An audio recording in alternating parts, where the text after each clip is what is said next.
आप सभी को जय मसीह की दोस्तों। आज मैं आपसे वही प्रतिज्ञा साझा करना चाहती हूँ जो प्रभु ने अपने वचन में दी है।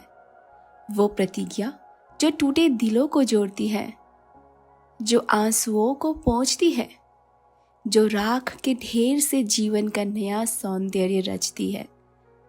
प्रभु कहते हैं, मैं तुम्हें राख के बदले सौंदर्य दूंगा और आंसुओं के बदले आनंद। कभी तुमने देखा है राख को? वह राख किसी समय लकड़ी थी। वह राख कभी आग में जलकर समाप्त हुई। अब वह न उपयोग की न सुंदरता की, बस राख ही रह गई। कभी तुम्हारा जीवन भी ऐसा लगता है। तुम्हारे सपनों की इमारत राख में बदल गई। तुम्हारे रिश्तों की खुशबू राख हो गई। तुम्हारी उम्मीदें, तुम्हारे भविष्य की योजनाएं सब राख बन गई। और तुम सोचते हो, अब इसमें सौंदर्य कहाँ से आएगा?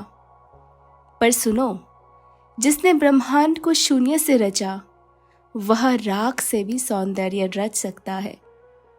प्रभु कहते हैं, मेरे प्रिय पुत्र, मेरी प्रिय पुत्री, तेरे जीवन की राख मेरे हाथों में सोना बन जाएगी। जहां लोग तुझे टूटा हुआ मानते हैं, वही मैं तुझे अपनी महिमा से सजाऊंगा। और आंसू, क्या तुम जानते हो कि तुम्हारे हर आंसू को प्रभु ने गिना है? भजन संहिता कहती है, तू मेरे आंसुओं को अपनी बोतल में रखता है। तुम्हारे आंसू व्यर्थ नहीं है। हर आंसू, हर आह, हर टूटी हुई फुसफुसाहट स्वर्ग ने सुनी है। वे आंसू धरती पर गिरे होंगे, पर प्रभु ने उन्हें स्वर्ग में बीज की तरह बो दिया है। और ये आंसू आनंद की फसल लेकर लौटेंगे। हाँ, आज शायद तुम रात के अंधकार में हो। तुम्हारी आंखें नींद से नहीं, चिंता से भरी है। तुम्हारा मन बोझ से दबा है। पर याद रखो, रोना रात भर रह सकता है, पर भोर को आनंद आता है। आनंद आएगा, वह आनंद जो परिस्थितियों से बड़ा है, वो आनंद जो आंसुओं को पोंछता है, वो आनंद जो आत्मा की गहराई में गूंजता है।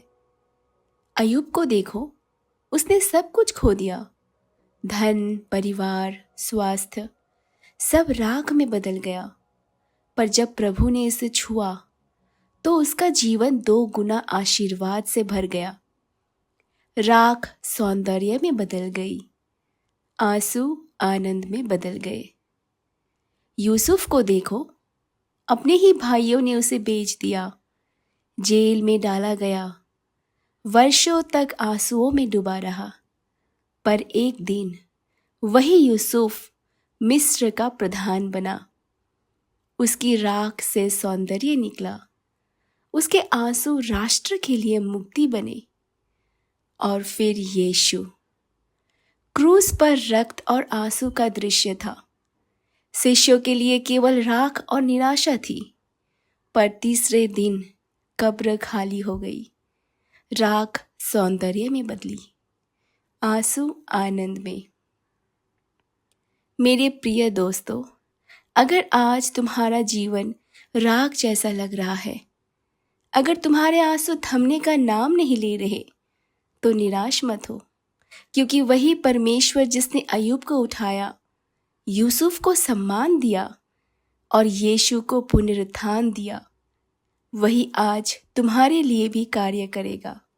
वह कहता है, तेरी राख मेरा सौंदर्य बनेगी, तेरे आंसू मेरा आनंद बनेंगे, तेरी कमजोरी मेरी शक्ति बनेगी, तेरी निराशा मेरी गवाही बनेगी।